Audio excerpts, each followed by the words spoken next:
Listo. Bueno, el día de hoy iniciamos con el tema elaboración de tablas y gráficas que corresponde a la sesión 2 de nuestro curso Estadística aplicada a la investigación biomédica.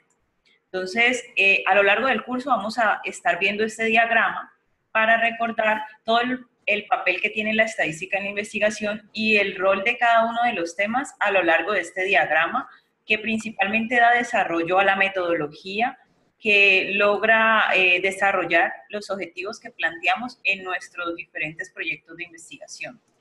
Hoy nos vamos a centrar principalmente en el concepto de las tablas de variables, los cuestionarios y todo el proceso de recolección de datos para llegar a lo que es la presentación de los resultados. Entonces vamos a estar enfocados en estos 4 aspectos que arrancan desde la tabla de variables, nuevamente repito, cuestionario, recolección de datos y de ahí cómo pasar al análisis exploratorio. Entonces, inicialmente lo que vamos a encontrar en nuestros estudios es que debemos definir un conjunto de variables que queremos medir. Y una vez identificamos esas variables que queremos medir, debemos definirlas y también identificar la naturaleza y el nivel de medición de estas variables. Una sugerencia que se suele hacer en los estudios es que al estructurar por temas o por sesiones este grupo de variables, se puedan entonces agrupar en las tablas de definición de variables.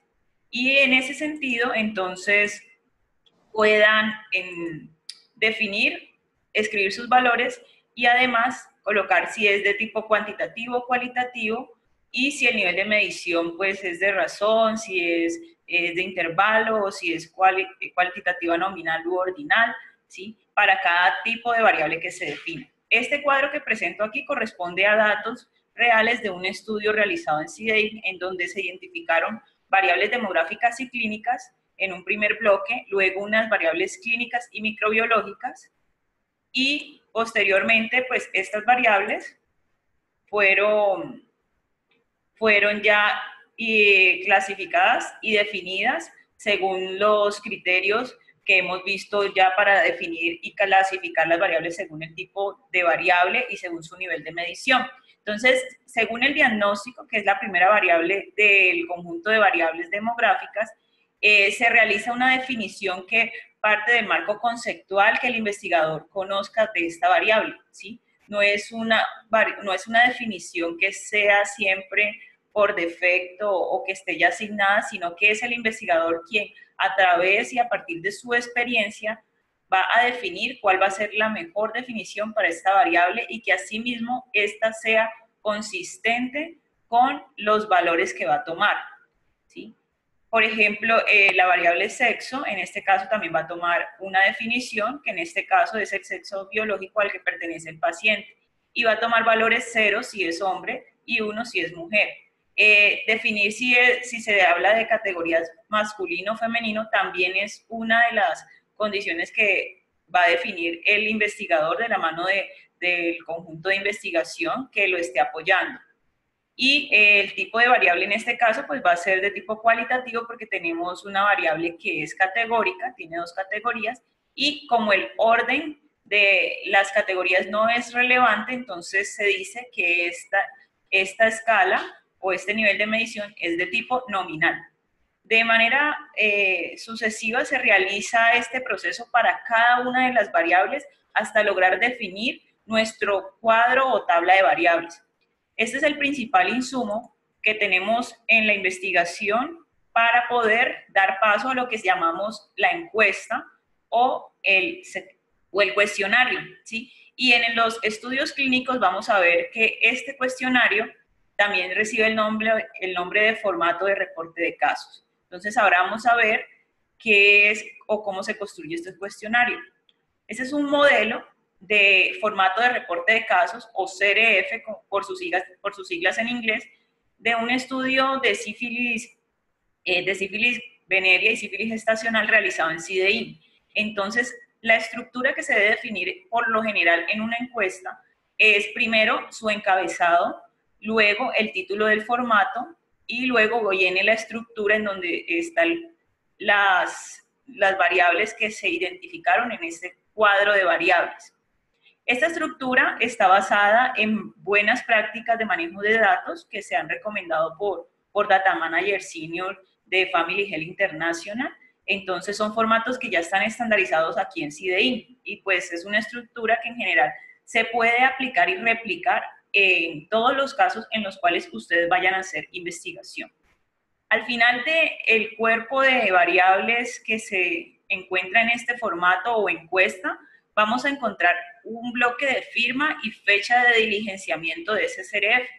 ¿Y por qué estamos viendo esto del CRF? Porque de estas encuestas y estos CRFs es que vamos a obtener nuestros datos para poderlos presentar. Entonces, hay que hacer un énfasis especial en que este CRF contenga y mida las variables que necesitamos medir que den cumplimiento a nuestros objetivos. Entonces, hay que dedicarle un poco más de tiempo a esto para que lo que midamos se mida bien y sea acorde a lo que pretendemos encontrar en nuestros resultados.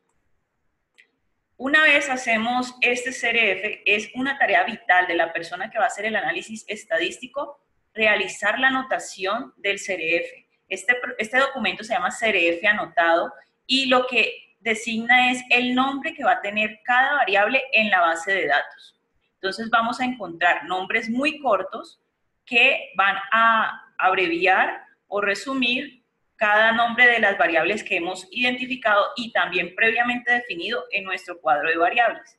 Y una vez tenemos este CRF anotado, ahora sí podemos pensar en nuestra base de datos que puede ser desarrollada en software que tengamos acceso, como por ejemplo OpenClínica, Access o también en un software como EpiInfo, ¿sí? Y en ese sentido vamos a garantizar que hayan unas validaciones para que nuestros datos se recolecten de una manera apropiada. Estas validaciones van a verificar que cada uno de los valores que se ingrese sean valores coherentes a los que se designaron en la tabla de variables. De ahí toda la importancia de garantizar primero el cuadro de variables para poder llegar a hacer un buen control de calidad una vez tenemos los datos registrados. Esta imagen que vemos aquí corresponde a una imagen, un pantallazo de una de nuestras bases de datos, de un estudio clínico, un ensayo clínico en el cual pues teníamos, habíamos realizado ya todo el proceso de la base de datos, inicialmente en el programa de OpenClínica y posteriormente en una segunda fase, pues tuvimos que por cuestiones de tiempo hacerlo en Access, pero cuando lo hicimos en Access tuvimos que recurrir a muchas validaciones garantizando pues las normas internacionales que nos exigían los patrocinadores. Entonces, esa es una forma y un entorno amigable para poder digitar la información de una manera correcta y también implementando validaciones. Entonces, simplemente se las muestro para que vean que hay otras opciones que se pueden desarrollar a la medida, al gusto del investigador para poder digitar datos. Esta es otra pantalla en donde se puede hacer digitación, que es el proceso que sigue una vez se ha diseñado la base de datos. Cuando ya tenemos la base de datos, debemos pensar si requerimos de una digitación, que es el proceso de digitación simple, o si vamos a requerir digitación doble. En el caso de los ensayos clínicos aleatorizados, se va a requerir que se haga doble digitación para poder contrastar si hay discrepancias entre una digitación u otra, dado que el personal de digitación puede cometer errores al ingresar los datos. Entonces, este es un proceso de control de calidad que se puede realizar y definir previamente a el análisis estadístico. Dentro del control de calidad también vamos a incorporar, antes de hacer la presentación de resultados, un chequeo, una lista donde podamos definir cuáles son las variables que están completamente diligenciadas en cada bloque de la encuesta y cuáles no. Y esto se puede implementar en el desarrollo de la base de datos.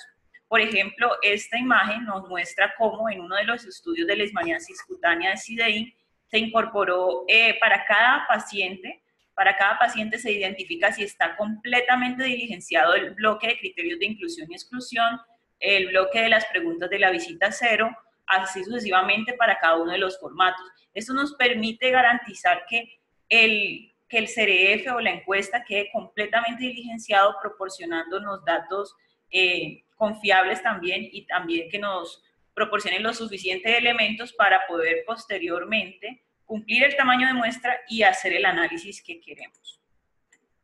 Entonces, finalmente, cuando ya digitamos estos datos, vamos a llegar a una interfaz como esta, que es la exportación de la base de datos.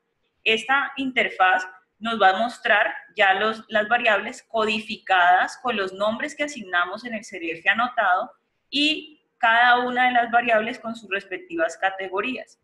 Esto sí ya lo hemos codificado. Esta es una imagen tomada del software Stata, ¿sí? Entonces aquí vemos que ya está codificado con cada uno de los valores de las variables. Pero bueno, o sea, cuando ya tenemos todo esto y la base de datos, tenemos también que pensar en que hay un proceso que se debe garantizar desde que surge la idea, desde que definimos los objetivos, llegamos al diseño, recolectamos los datos y también debemos definir lo que es el plan de análisis estadístico. Tenemos que saber hacia dónde vamos antes de saber o llegar a los resultados que queremos presentar. ¿Y esto por qué lo digo? Porque muchas veces cogemos la base de datos y empezamos a explorar y sacar pruebas sin saber para dónde vamos. Y lo importante aquí es que se defina antes de iniciar la presentación de resultados cuál es el enfoque o la prueba estadística más apropiada para dar respuesta a cada uno de mis objetivos. Generalmente cada objetivo que trazamos tiene asociada una prueba estadística que puede dar respuesta al cumplimiento de ese objetivo. Y en ese orden de ideas, entonces, debemos saber, y vamos a ver el día de hoy, cuáles son las formas más apropiadas para inicialmente caracterizar nuestros datos a través de lo que es la estadística descriptiva, que es el primer tema que vamos a abordar en este marco de las primeras 4 sesiones del curso de estadística. Entonces, una vez sepamos cuáles son las mejores gráficas, las mejores tablas que podemos utilizar según el tipo de datos que vamos a manejar, entonces vamos a estar en condiciones de poder pensar a qué resultados queremos llegar de acuerdo a los objetivos que nos tracemos en posteriores o en investigaciones que tengan en curso.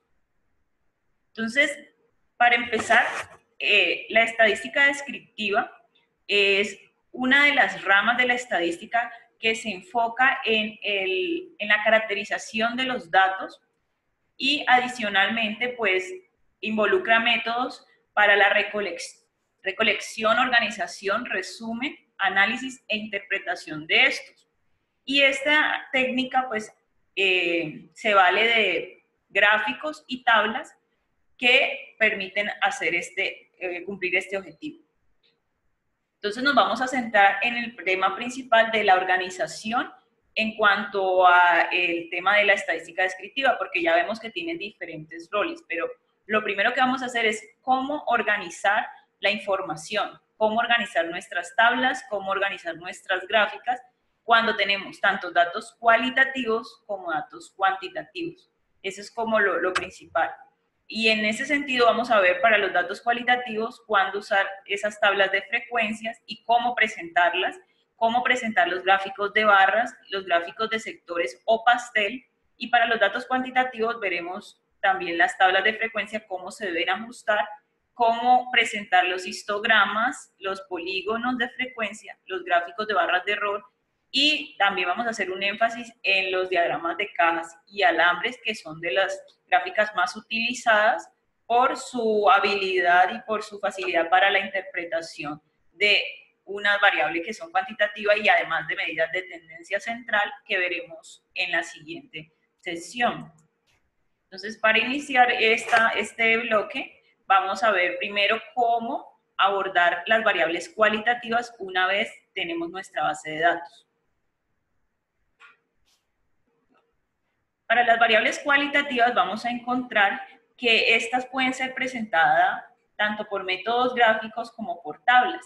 Entonces, una misma variable cualitativa, como lo es la distribución, pues en este caso las razones para no terminar el tratamiento de radiación, puede ser presentada a través de un diagrama de sectores, mostrando que, por ejemplo, el 65% de las personas que no terminaron el tratamiento de radiación justificó que fue porque se rehusaron a realizarse una cirugía.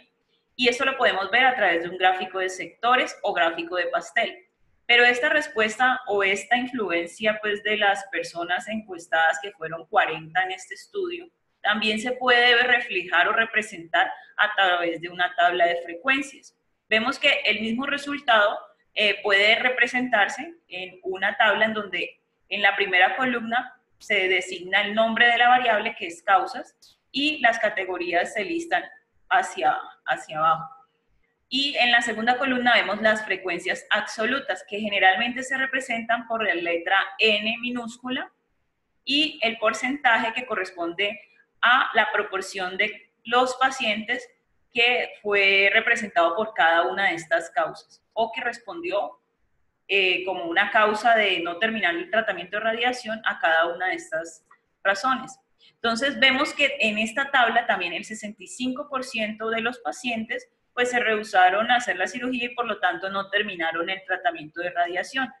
Esta misma gráfica que está acá pues puede también ser representada a través de una tabla, pero también podemos representarlo a través de una gráfica de barras, ¿sí? Y el resultado y la conclusión o descripción a la que vamos a llegar es la misma. El punto está en cuál es la mejor manera para poder representar esta variable. Y esto va a depender mucho de lo que el investigador quiera mostrar. A veces el público al que queremos llegar puede resultar ser más visual ante las gráficas que ante las tablas. Entonces, en ese punto debemos ser como muy sutiles en qué escoger, porque si se representa lo mismo, no valdría la pena mostrar tanto la gráfica como la tabla. Debemos escoger solo una para poder resumir los datos, y eso es lo que se recomienda. Es muy frecuente encontrar que en los estudios de investigación a veces se replica la misma información tanto en tablas como en gráficas. Por esa razón hago énfasis en que se debe tomar un tiempo prudente y seleccionar cuál de las dos opciones logra resumir de una mejor manera los datos. Bueno, entonces ahora pues veamos cuál es la estructura y los elementos de una tabla, porque si decidimos seleccionar una tabla para presentar los datos, debemos saber que hay unas condiciones o elementos básicos que se deben suministrar en ella. Y el principal elemento es decir el nombre de la variable, para poder ubicar al lector en lo que va a revisar en esa tabla. Entonces, en este caso, la variable es causas. Y pues se coloca también las frecuencias absolutas que corresponden a la letra N minúscula y los porcentajes o frecuencias relativas. Posteriormente vamos a colocar las categorías, el total y el título, que es principalmente el que nos da la referenciación de qué estamos analizando, qué distribución de frecuencias vamos a presentar. Y finalmente, la fuente de datos es importante si extraemos datos de otros estudios o de artículos o fuentes que sean nacionales, que nos proporcionen información pública o que ya sea del Instituto Nacional de Salud o del Ministerio de Salud. Entonces, en ese sentido, tenemos que reportar de dónde estamos tomando los datos. Si decidiéramos usar una gráfica, esta también va a tener unos elementos muy similares a los que vimos en la tabla. Sin embargo, la estructura pues es diferente. La variable va a ir en la parte del eje X, que es donde están las categorías, y las categorías van a estar listadas en ese eje X. Esto es para las gráficas de barras. Y la unidad de medida debe ser escrita en el eje Y. Es decir, no podemos dejar este eje solamente de 0 a 70 sin ningún valor. Debemos indicar que eso es un porcentaje, si eso es peso, si eso es centímetros. Se debe indicar la unidad de medida para que esto facilite la interpretación del lector con respecto a la gráfica. El título, por otra parte, se recomienda también colocar, ya es de manera indistinta, colocarlo arriba o abajo, depende de las indicaciones que se les haya dado según la revista o según el estándar del informe que deban entregar, ¿sí? pero el título también va a incluir el tamaño de muestra. ¿Y esto por qué? Porque generalmente en las gráficas de barras los valores que se escriben corresponden a frecuencias absolutas, es decir, a cifras absolutas que son valores 65, 25 y no a porcentajes. O en su lugar solo se colocan los porcentajes. Y entonces, ahí corrijo, perdón, se corresponden a los porcentajes. Y para obtener las cifras absolutas, entonces vamos a multiplicar los porcentajes por ese valor para conocer cuántas personas fueron las que respondieron a esta causa, cuántas a las que respondieron que se rehusaron a la radiación y así sucesivamente para cada una de las categorías. Entonces, por esa razón se recomienda siempre colocar el tamaño de muestra al lado del título para poder identificar cuántas personas de ese porcentaje que se menciona realmente fueron las que respondieron a cada una de las categorías de esa variable. Entonces es importante que todos estos elementos se incorporen en la elaboración de nuestras gráficas. Bueno, entonces esta parte ya la había mencionado. Ahora bien, también vemos que tanto la gráfica de barras como el diagrama de sectores también pueden representar esto. Y la pregunta es, ¿con cuál me quedo? ¿Cuál es la mejor gráfica? Entonces, ustedes al final van a poder tener el criterio para decidir si se quedan mejor con una gráfica de tortas o con una gráfica de barras, pero veamos de qué se trata esto. Hay otros elementos que se van a incorporar en el análisis, como lo son las tablas de contingencia o tablas cruzadas. Y esas tablas de contingencia nos van a proporcionar información adicional en donde vamos a poder cruzar dos variables. Como su nombre lo indica, las tablas cruzadas dejan hacer el cruce de dos variables. Y en ese caso, por ejemplo, para este ejemplo tengo el caso de la variable edad del paciente en años y la segunda variable que es el tipo de cáncer. En un grupo de pacientes que asistieron al servicio de consulta externa de un hospital universitario que correspondió a una muestra de 751 personas. Entonces, en este caso tenemos que estas dos variables que son cualitativas porque tienen categorías, unas categorías, y la edad del paciente es una variable que está agrupada, por lo tanto también es una variable que es cualitativa, pero en este caso es ordinal porque la edad va incrementando y en este caso el tipo de cáncer se puede decir que es una variable cualitativa de tipo nominal. Y la idea es saber cómo se pueden relacionar estas dos variables y cómo se distribuyeron los pacientes al combinar estas dos variables. Entonces, este tipo de datos se puede presentar sencillamente como las frecuencias absolutas, como está presentado en la primera tabla, o también se puede presentar con respecto al porcentaje del total. ¿Esto qué significa? Que si presentamos esta tabla en términos del porcentaje del total, lo que vamos a hacer es describir cómo se caracteriza esta muestra con respecto a los 751 personas que fueron muestreadas. Pero también vamos a tener la opción de presentarlos en términos del porcentaje de filas, es decir, según el tipo de cáncer, cómo se distribuyó la edad de los pacientes. Y tenemos una tercera opción en donde vamos a poder presentar el porcentaje por columnas, en donde vamos a poder fijar la edad del paciente, es decir, en el grupo de pacientes de 50 a 54 años, cómo fue la distribución del tipo de cáncer. Y vamos a ver entonces más despacio cada una de estas gráficas, de esas tablas. La primera tabla que corresponde al porcentaje del total, por ejemplo, que nos muestra que el 8.4% de los pacientes que asistieron por consulta externa tenían entre 55 y 59 años y manifestaron presencia de cáncer de colon, ¿sí?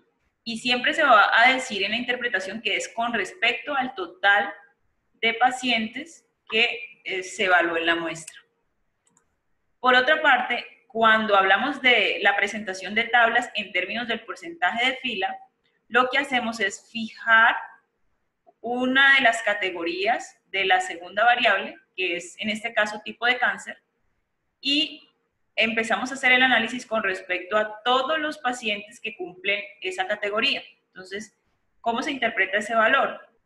En este caso, con respecto a todos los pacientes en los que se encontró cáncer de colon, se tiene que el 31.7% tenía una edad entre 55 y 59 años de edad. El tercer caso lo que hace es fijar la columna. Dejando fijo un grupo de edad, nos va a decir cuál fue la distribución del cáncer de colon para este grupo de edad. Entonces, si fijamos la edad de 50 a 54 años, lo que nos va a mostrar en este caso es que el 56.7% de las personas que tenían entre 50 y 54 años de edad presentó cáncer de pulmón. Entonces, esas son las tres opciones que tenemos para presentar las tablas de contingencia en términos porcentuales. Y tenemos esta opción para presentar las tablas de contingencia en términos de cifras absolutas, ¿sí? Que son los N que hemos visto. Entonces tenemos esos tres casos. ¿Hasta ahí alguna pregunta con respecto a esta interpretación? Aquí en Cali. ¿No entendidas qué tipo de, o sea, cómo está fijada la tabla? O sea, ¿cuál está fijado por tipo de columna? ¿Cuál está fijado por tipo de fila? Ah, bueno. Aquí en Cali preguntan que, de qué manera se identifica cómo está fijada la tabla por tipo de fila o por tipo de columna. Siempre vamos a mirar el total. Si el total en las filas suma 100 en cada caso, significa que el porcentaje está presentado en términos de filas. Pero si el porcentaje en las columnas, en la parte que estoy señalando inferior, en cada una de ellas suma 100, estamos en un caso de presentación de porcentajes por columna. Mientras que si solamente hay un valor 100 en los totales que se intercepta para las filas y para las columnas, estamos hablando de tablas de contingencia que están presentadas en términos de porcentajes de totales. ¿Listo? Sí. ¿Alguien más tiene preguntas hasta el momento? Bueno, voy a continuar. Entonces, vemos también que esta tabla puede ser presentada en términos de una gráfica. Una vez tenemos estas tablas de contingencia, podemos pasar a representarlas gráficamente en gráficas de barras que nos permiten cruzar dos variables. Y esta opción gráfica lo que hace es generalmente utilizar las famosas leyendas, en donde se le asigna un color a cada una de las categorías y se representan, la segunda variable se representa en los mismos términos que un diagrama de barras habitual, como el que veíamos en el primer gráfico, al iniciar las diapositivas de este tema de las variables cualitativas. Entonces, esa distribución de pacientes que asisten al servicio de consulta externa también puede representarse de esta manera. Esa es la segunda opción. También vemos que en variables donde hay menos categorías se puede optar por presentar también este gráfico de barras, como en el caso de este ejemplo en donde se evaluaban los antecedentes familiares con asma según el sexo. Entonces, el investigador optó por presentar el diagrama de barras en lugar de una tabla de contingencia porque para él era más evidente identificar de manera gráfica que en la mayoría de los casos, los hombres presentaron siempre más antecedentes familiares con asma con respecto a la frecuencia que se encontró en las mujeres. Entonces, era más visible ver esta cifra de manera gráfica que en una tabla de contingencia 2×2. Entonces, todo depende de la forma como queramos llegar al lector y que podamos escoger una estrategia, ya sea gráfica o una estrategia del uso de las tablas de contingencia según lo que veamos o consideremos pueda ser más fácil o más comprensible para el lector. Bueno, veamos unos ejemplos entonces. En este estudio descriptivo que se realizó en CIDEI sobre la leptospirosis, entonces aquí se optó porque en el primer objetivo se buscaba caracterizar a la población que se iba a estudiar en este estudio que se realizó en Cali. Y lo que encontramos fue que primero se buscaba identificar los grupos de edad y el sexo en estos casos que resultaron ser positivos. Los resultados que se presentaron aquí pues corresponden entonces a la frecuencia absoluta y porcentaje, dado que son variables que son de tipo cualitativo y en este caso pues tienen un orden y en este caso son de tipo nominal. Entonces se encontró adicionalmente que por el sexo no existían diferencias significativas a partir de una prueba chi cuadrado que se identificó para este caso. ¿Sí? No existían diferencias debidas al sexo en los casos que eran positivos para la leptospirosis. Y esta fue una de las opciones que tuvimos. También se optó para los segundos y terceros objetivos presentar de manera gráfica las proporciones de las prevalencias según el tipo de virus y adicionalmente se describió la reactividad para la leptospirosis por serogrupo y dentro de los serogrupos se agruparon estos serobares, es decir que se utilizaron gráficos de barras, tablas también de frecuencias para poder resumir y poder demostrar los objetivos que se planteó ese estudio de investigación. Esta otra tabla que vemos aquí corresponde a otro estudio en donde se analizaron también variables sociodemográficas de un ensayo clínico de glucantina y en este caso pues se opta por presentar de manera separada para dos grupos las características del sexo, etnia, adenopatía, ¿sí? Si reside o no en área endémica y cada una de las filas resume tanto los valores absolutos, que son los N, y en los paréntesis se resumen los porcentajes, ¿sí? En los casos en que las variables son continuas o cuantitativas, se debe identificar previamente si esa variable cumple o no un supuesto de normalidad, que eso lo vamos a ver más adelante, y a partir de eso se identifica si se va a presentar el promedio o la mediana y con su respectivo prueba de dispersión, que puede ser el rango o puede ser el promedio, ¿sí? Medida de dispersión, perdón. Y también se acompaña de la unidad de medida. En este caso vemos que se representa la edad en términos de la mediana y el rango correspondiendo al valor mínimo y máximo de edad de los pacientes que estaban en estudio. Vemos que generalmente en los artículos hay una combinación de colores que tienden a ser grises o valores que tienen tramas para representar las categorías. Y esto es una de las características que quiero resaltar porque si vamos a optar por hacer una publicación, usualmente pues nos piden que estas gráficas estén en blanco y negro porque pues para no entrar en costos que se deban pues asumir por parte del investigador o algunas pues no tienen esta condición de recibir gráficas a color. Entonces debemos pensar en cuál es la combinación más apropiada de colores que se deben implementar, ya sea sobre las gráficas de barras o sobre las gráficas de sectores, que son las que vamos a utilizar frecuentemente para las variables cualitativas. Listo. La pregunta que hace Caterina en el chat en este momento es si estos gráficos se realizan en Stata.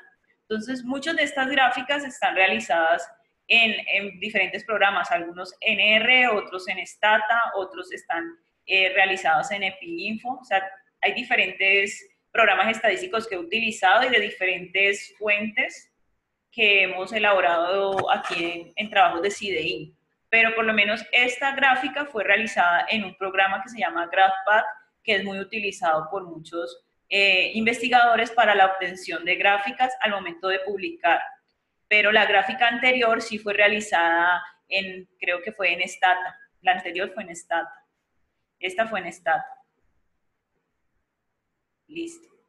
Bueno, otro ejemplo que tengo aquí es un estudio de casos y control donde también vemos cómo presentan estos resultados en tablas para la descripción de las variables demográficas de ese estudio. Y vemos que en este caso se agrupa pues tanto los casos como los controles y se representa en una misma columna los valores de las proporciones con sus cifras absolutas o el promedio y desviación estándar. Pero vemos que en este caso la leyenda es colocada en el título.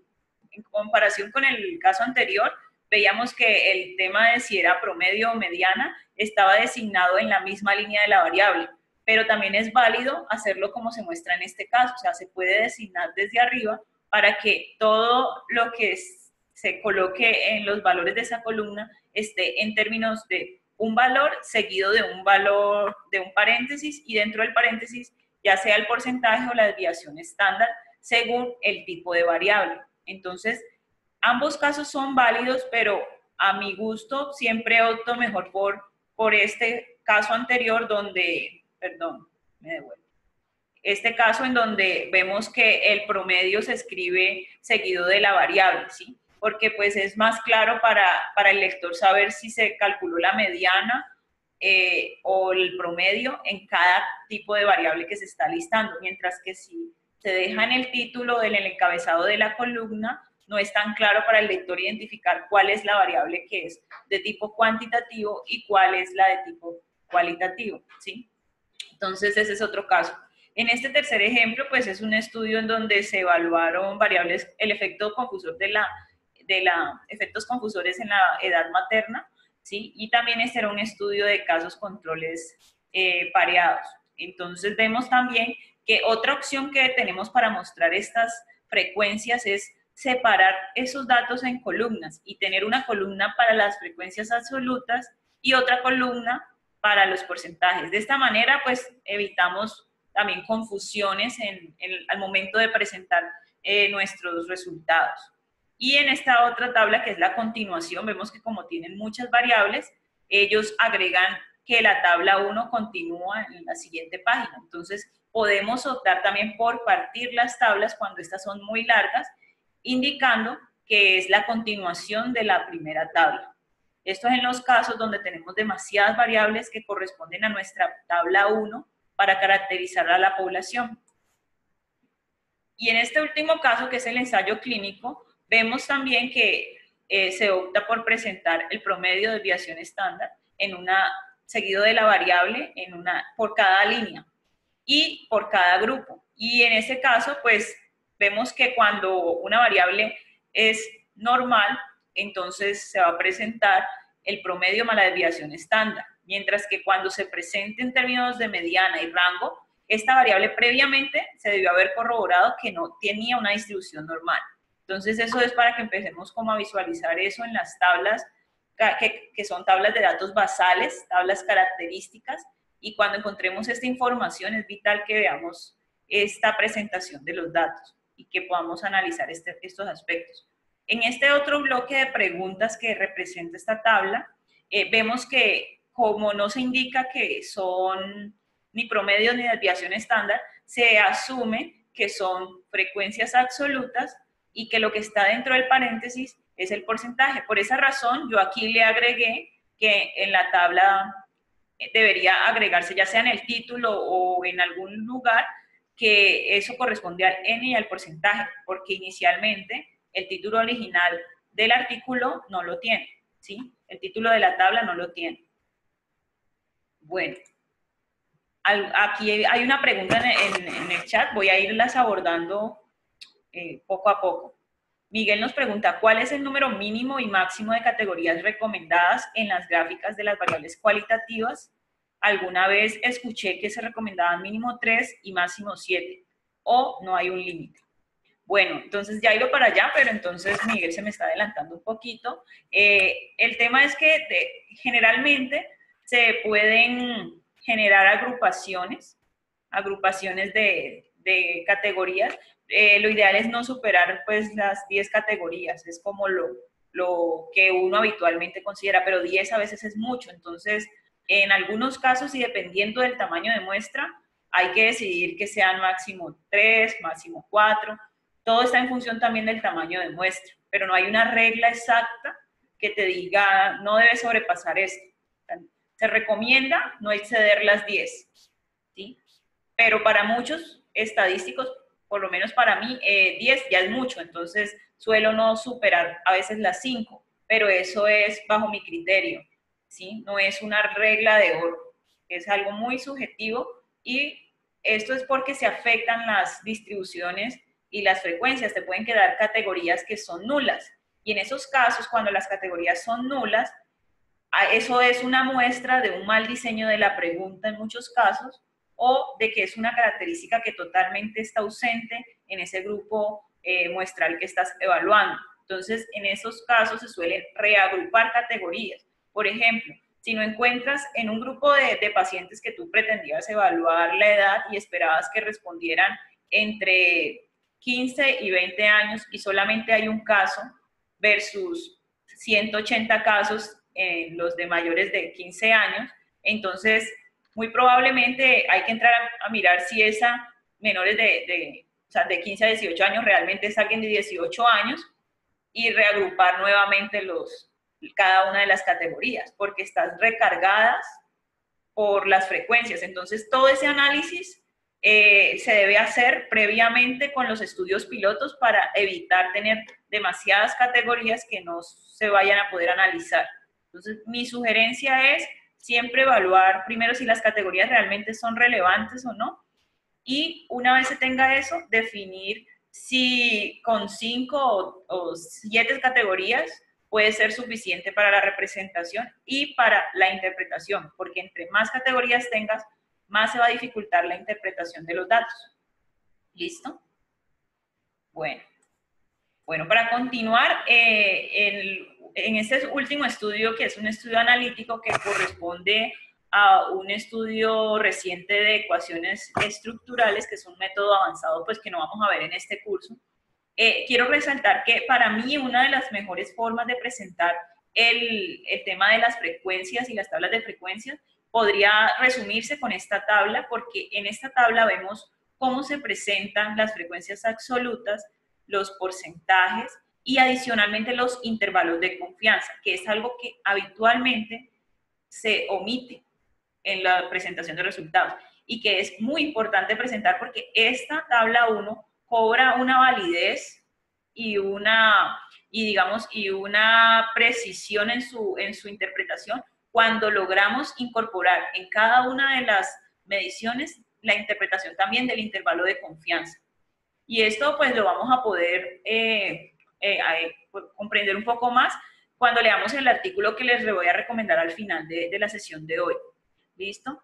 Y para mí, en este caso, esta es de las mejores formas de presentar los resultados porque adicionalmente también se evalúa si hay diferencias o no entre los grupos con la prueba chi cuadrado de Pearson. Entonces, esta tabla, que es una tabla 1, para caracterizar a una población de pacientes que tienen diabetes tipo 2, entonces resume tanto las frecuencias absolutas, la precisión con los intervalos de confianza y si existen o no diferencias por categorías en una sola tabla. Entonces es una tabla muy completa, la cual destaco que resume muy bien los datos y pues puede ser aplicada en los diferentes tipos de diseños epidemiológicos que queramos abordar, porque recordemos que en la tabla 1 generalmente lo que vamos es a describir y caracterizar, no vamos a generar de entrada inferencias o asociaciones, siempre vamos solamente a describir y caracterizar las variables sociodemográficas o clínicas que queramos evaluar en nuestro estudio. Bueno, entonces, para continuar, el segundo bloque que vamos a ver en esta sesión es los tipos de gráficas y de tablas que se pueden abordar para las variables que son cuantitativas. Entonces, en las variables cuantitativas, que son pues también llamadas numéricas, vamos a encontrar que muchas de estas variables, al tener muchos valores, como por ejemplo la variable peso, van a tener que ser presentadas a través de tablas. Y al construir estas tablas, se construyen categorías de los pesos, es decir, que se agrupan en nuevas categorías y en este caso bajo algunas reglas como las reglas de Sturges que nos dicen el número de categorías máximas de acuerdo al comportamiento de la variable o bajo el criterio que queramos definir nosotros, podemos encontrar que cada variable cuantitativa tiene también asociada una variable de intervalo en la cual se puede agrupar. Es decir, una variable cuantitativa continua puede verse también como una variable cualitativa, ya sea de tipo nominal u ordinal, porque puede agruparse. ¿Sí? Perdonen, no, solo ordinal porque importa el orden en este caso, ¿sí? Listo. Entonces, aquí vemos que en esta tabla estamos mostrando la distribución de las frecuencias de pesos de tumores malignos que se retiraron del abdomen en 57 pacientes. Entonces, ¿cómo se interpretan este tipo de tablas? En este caso, vamos a encontrar el número de pacientes a los cuales se le retiró un tumor que pesaba entre 10 y 19 onzas. La primera columna va a representar siempre la frecuencia absoluta, que es el número de personas que tenían la característica 1 de esa variable que es peso. La categoría 1, en este caso, es de 10 a 19 onzas. La categoría 2 es de 20 a 29 onzas. Entonces, el N, en este caso, nos va a indicar el número de pacientes que se les retiró un tumor que pesaba entre 20 y 29 onzas. Y así sucesivamente cada una de estas categorías pues nos va a representar la frecuencia de personas que tenían esa condición. En la tercera columna tenemos ya la frecuencia relativa. Esa frecuencia relativa nos indica es el porcentaje de personas que cumplen esa característica inicial. Entonces encontramos que el 8% de los pacientes, de los 57 pacientes, tenían un tumor maligno que pesaba entre 10 y 19 onzas. ¿Listo? Y una vez vamos bajando, pues vamos a encontrar que el total de todas estas frecuencias relativas, que son los porcentajes, suma, en este caso, pues se dice que 1, pero en términos porcentuales es 100. ¿Sí? Y en este caso digo 8.8% porque debemos multiplicar este valor por 100 cuando lo vamos a interpretar. ¿Listo? Y eso para cada uno de los valores. Ahora bien, tenemos la cuarta columna que ya dice que es frecuencia acumulada y está denotada por la N mayúscula.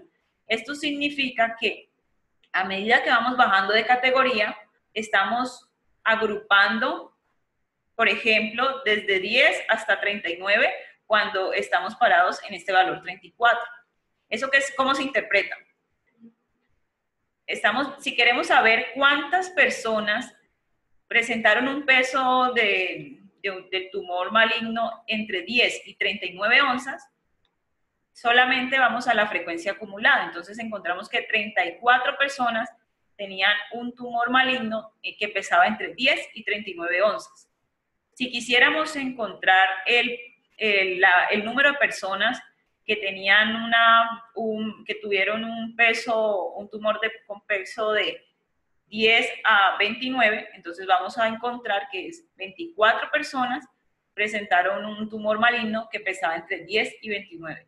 También podemos encontrar ese número de personas entre 40 y 59, entre 50 y 69, o entre 30 y 79, sumando todos estos valores y restándole los anteriores. ¿Sí? Entonces, ese es el procedimiento con las tablas de frecuencias cuando tenemos ya variables de intervalo. Y la última columna nos da es la proporción acumulada de personas con esas características. Entonces se interpreta también de manera similar a la frecuencia acumulada, pero en términos porcentuales. Entonces encontramos, por ejemplo, que el 82.5% de los pacientes presentó un tumor maligno que pesaba entre 10 y 49 onzas. ¿Sí? Y el resto de los pacientes pues presentaron pesos que superaron las 50 onzas. De esta manera empezamos a darle más sentido a nuestra interpretación para describir esto en los resultados. Listo. Ahora bien, hay unas gráficas que nos van a permitir también representar datos que son de tipo discreto. Por ejemplo, cuando medimos el número, digamos, el número de veces que asiste un paciente a los controles, digamos, el conteo de parásitos, Variables que impliquen conteo son consideradas de tipo discreto, variables cuantitativas discretas. En este caso, la gráfica que mejor representa y más adecuada para este tipo de gráficos es la gráfica de barras. La gráfica de barras, si vemos, siempre tiene en el eje X los valores de manera discreta, por eso son para variables discretas. 1, 2, 3, 4, 5, 6, 7, 9, hasta n lesiones. Vamos a encontrar en el eje X la variable número de lesiones, por ejemplo. Y en el eje Y vamos a encontrar ya sea la frecuencia absoluta o el porcentaje. En ese caso vemos que cada barra tiene entre sí un salto y eso representa que entre esos valores, entre el 1 y el 2, no hay posibilidad de que se dé un valor 1.5. Por esa razón no hay una continuidad en la gráfica. Si para una variable encontramos continuidad en la gráfica, lo que vamos a tener es un histograma. Y el histograma es por eso una gráfica pertinente cuando la variable es de tipo cuantitativo continuo. Porque sí hay posibilidad de encontrar un valor 10.1, 10.2 para llegar hasta el valor de 20. Pero en este primer gráfico no encontramos esa opción. Entonces, en la primera gráfica, que corresponde a la distribución de un grupo de 136 pacientes, para el cual se describió el número de lesiones cutáneas que se observó durante el examen clínico, que es un examen inicial que se realiza al paciente, a los pacientes que tienen leishmaniasis cutánea, se encontró que con mayor frecuencia tienen menos de 2 lesiones, ¿sí? 2 o 1. Entonces, esa es una forma de interpretar esta gráfica. Y vemos que solamente menos del 1% tiene 10 lesiones, ¿sí? Entonces, esta gráfica nos muestra cómo presentar esa variable que es de tipo discreta.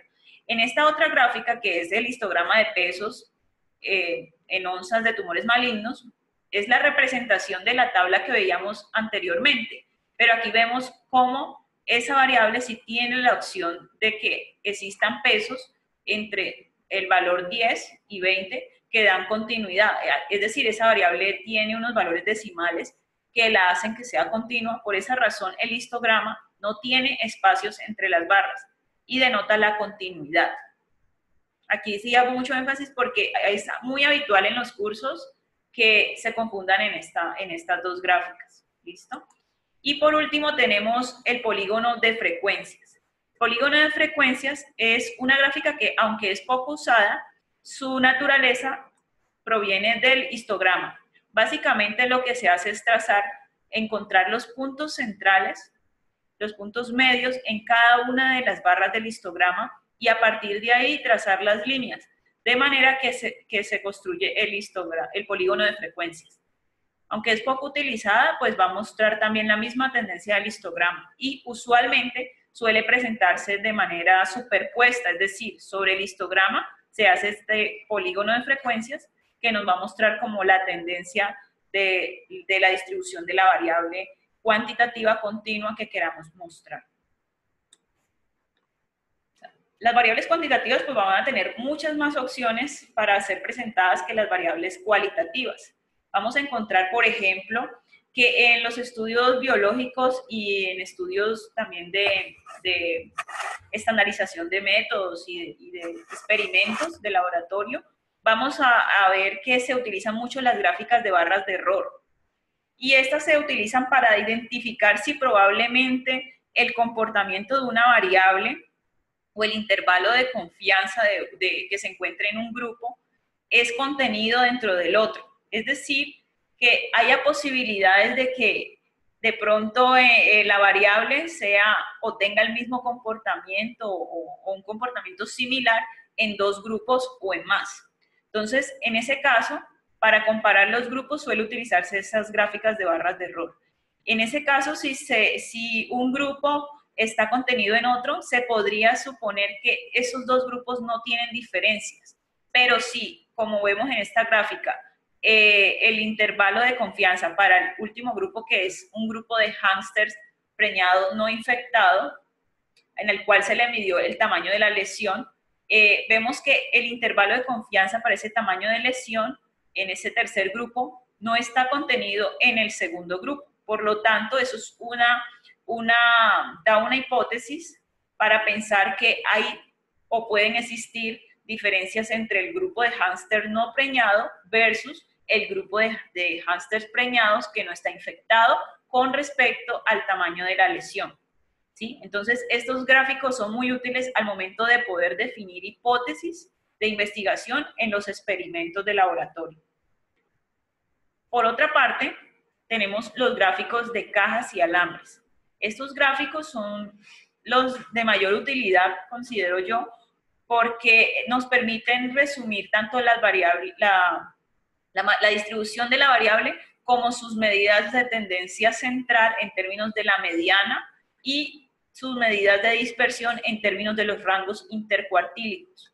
¿Por qué? Porque esta gráfica nos proporciona en su línea intermedia el valor de la mediana, que corresponde a la distribución del 50% de los datos, y en sus extremos también nos da los valores, digamos, los valores máximos que puede tomar la variable, y también nos da los cuartiles. Esta gráfica la vamos a estudiar más en detalle en la próxima sesión para que podamos saber cómo se construye y cómo se interpreta.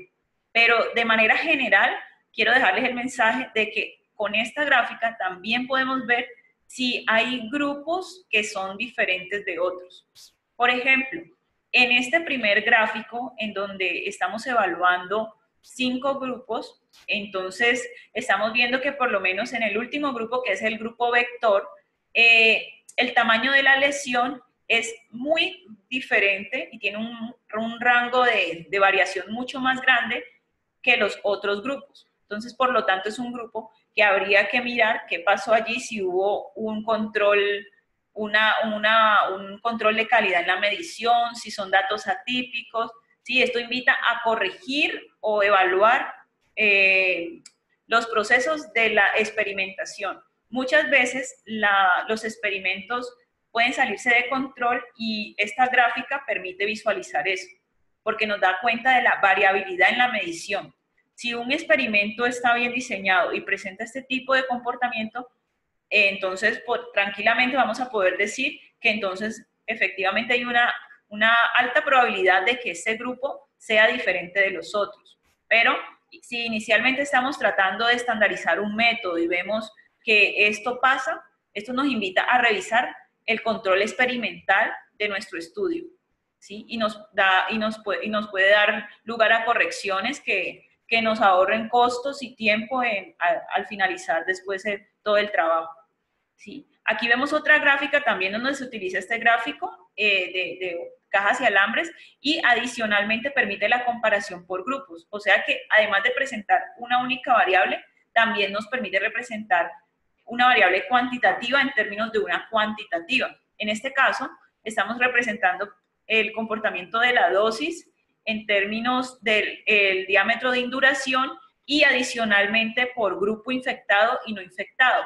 Entonces, esta gráfica, pues por eso tiene unas bondades muy, muy altas para ser utilizado, porque permite la combinación de una variable que es cuantitativa en términos de dos variables adicionales. Listo. ¿Hasta allí alguna pregunta? Bueno, aquí en el chat preguntan, ¿la gráfica de error, de barras de error, siempre presenta distribución normal? Entonces, bueno, eso es una pregunta muy importante la que hace John, porque resulta que generalmente lo que se representa en las barras de error corresponde al intervalo de confianza, y el valor del centro en la mayoría de los casos representa el promedio. Pero resulta que en algunos estudios el promedio no es el parámetro de interés, ¿sí? Todo depende del parámetro de interés que queramos estimar. En algunos estudios el parámetro de interés es la mediana. Entonces, todo va a depender. No podemos hablar de que estos datos ya son normales solo porque hay una gráfica de barras de error. Tenemos que entrar a evaluar cuál es el parámetro de interés que queremos estimar para asimismo representarlo en la gráfica, y tiene que ir muy acorde a eso. Si nuestro parámetro de interés es la mediana, entonces vamos a optar por la presentación de diagramas de cajas y alambre preferiblemente.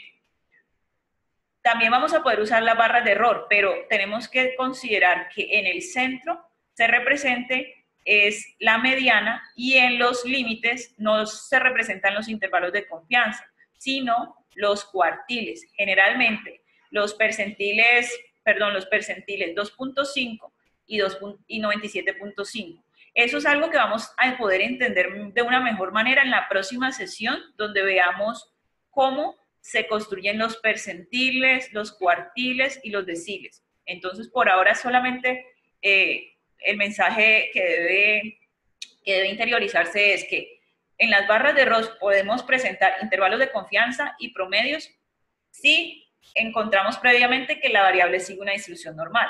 Pero si en caso tal nuestra variable no es normal y encontramos que nuestro parámetro también de interés es la mediana, entonces podemos representar mediana y los percentiles.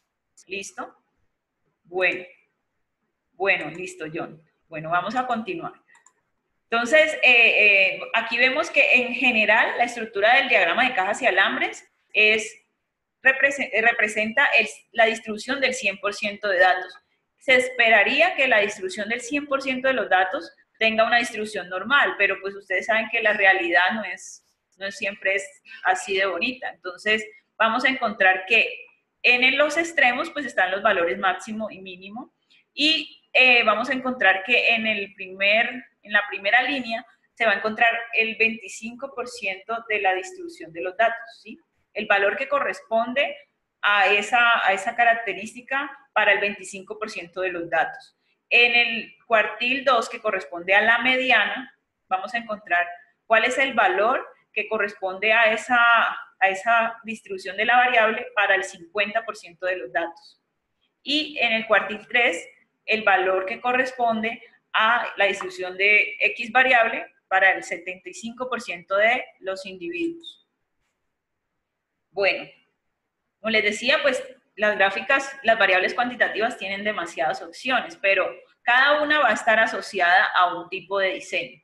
Cuando tenemos estudios en los cuales interesa ya comparar de manera temporal un antes y un después en un mismo grupo de individuos, generalmente se suelen usar las gráficas de líneas.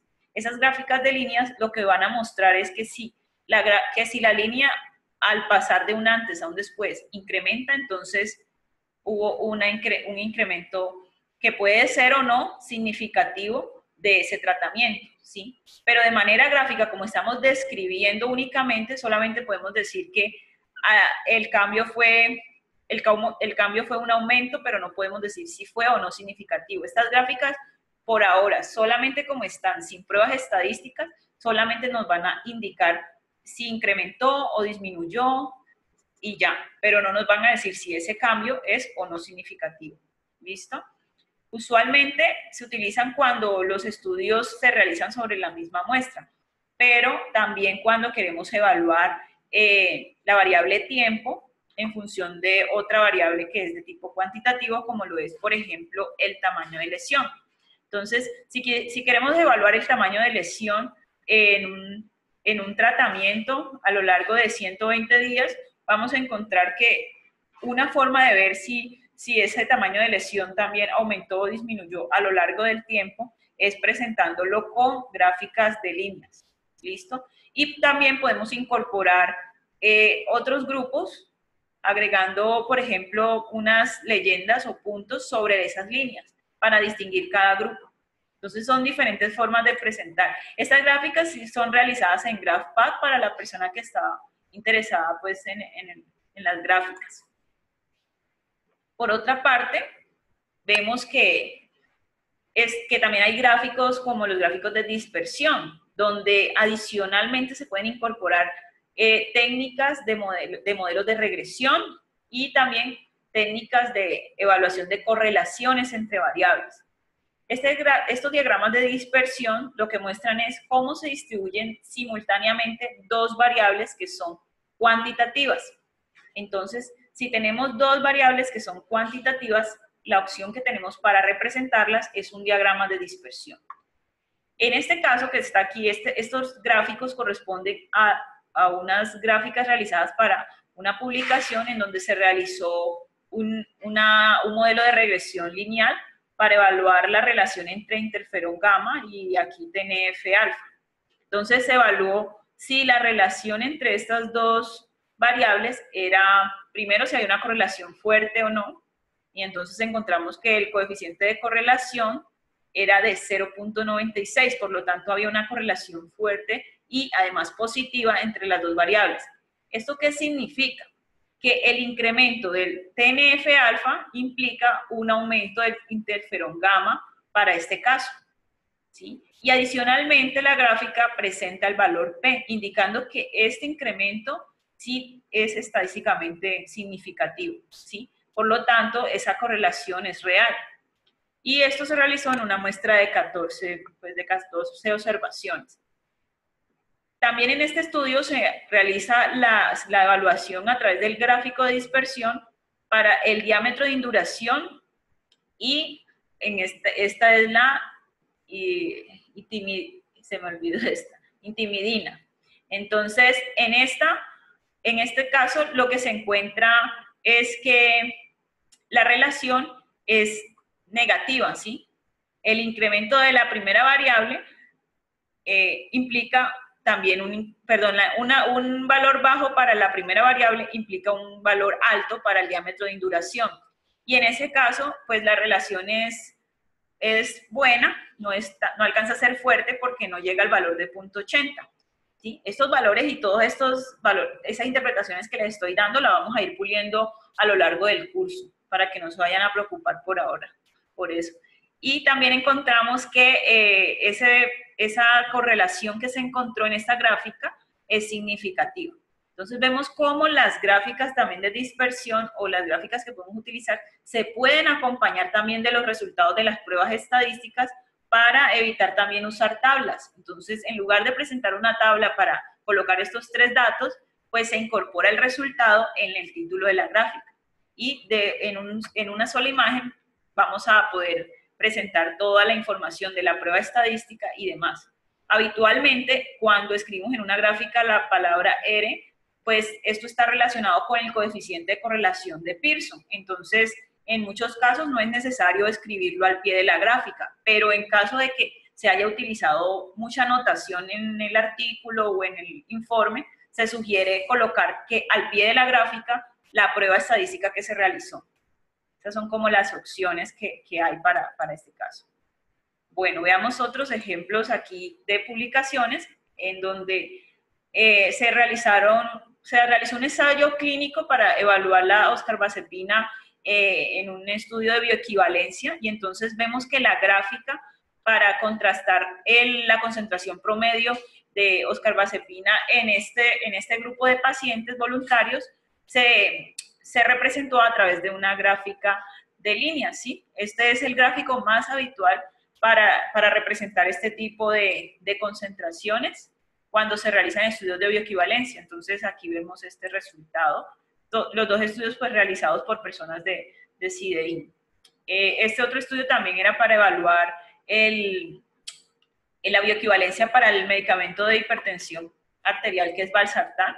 Y también encontramos que se realiza una gráfica de línea que nos permite comparar las concentraciones medias entre el producto de prueba y el producto de referencia.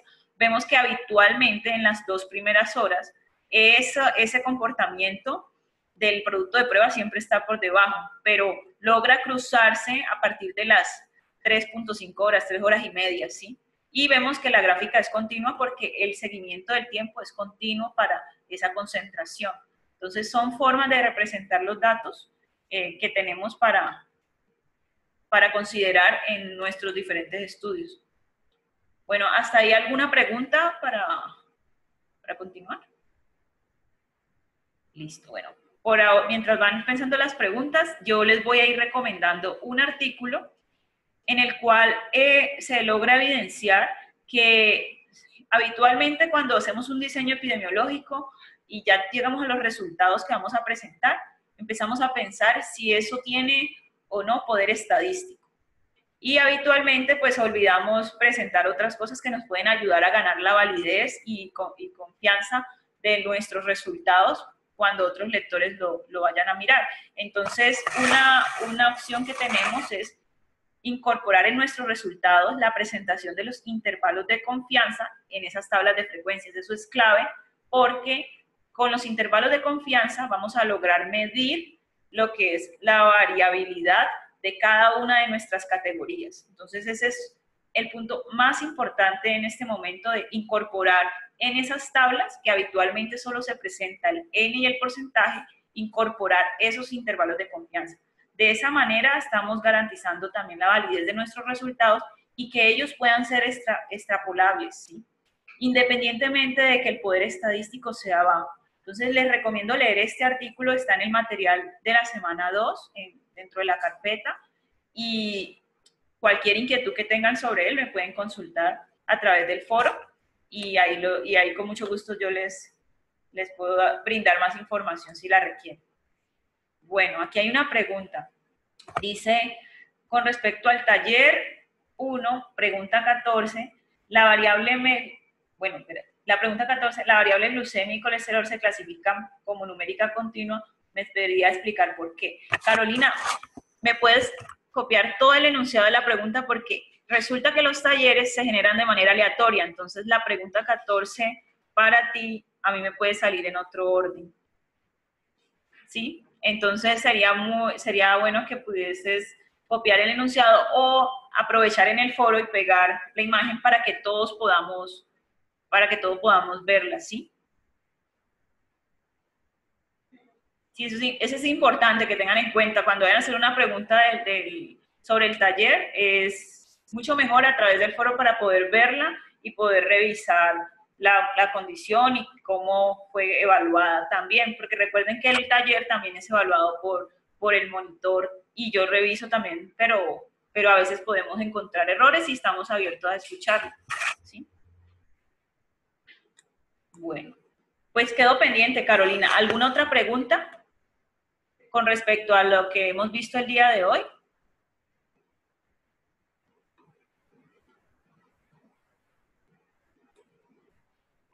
¿Están listos para un quiz? Bueno. Bueno, entonces, si no hay más preguntas, pues eso era todo lo que yo tenía para el día de hoy. Aquí dice que el intervalo de confianza se debe colocar para cualquier tipo de variable. Sandra hace una excelente pregunta porque esto es muy importante. Vamos a encontrar que los intervalos de confianza se pueden calcular tanto para variables que son, variables que son proporciones, como variables que son también promedios, ¿sí? Se pueden estimar para ambos casos. Entonces, se pueden calcular tanto para variables cuantitativas como para variables cualitativas. Entonces, es válido. Y esa es la ventaja que tienen los intervalos de confianza. Entonces, eso es un tema grande que vamos a ver en la sesión 7, pero muy buena pregunta. Listo. Bueno, entonces, si cualquier otra inquietud que de pronto tengan, pues vamos a abordarla en el foro. Con respecto a las personas que me han pedido el link para descargar Stata, pues lo que yo les puedo decir es lo siguiente. De manera personal, pues no les puedo garantizar el link porque pues no puedo promover la piratería a través del curso.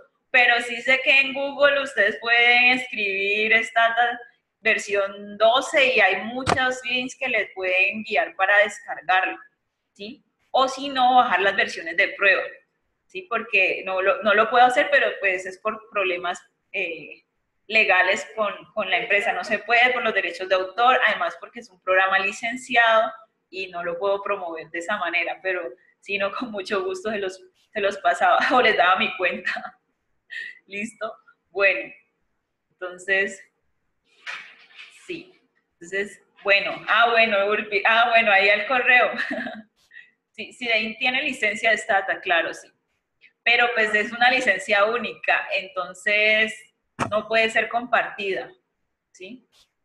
Es solo para un usuario y hay que comprar por cada usuario la licencia, que está alrededor de los $3,000 para los estudiantes. Y otras universidades sí la tienen ya licenciada, entonces pues pueden ahí contemplar esa opción o bajar la versión de pruebas, ¿sí? Hay versiones también que son portables en internet.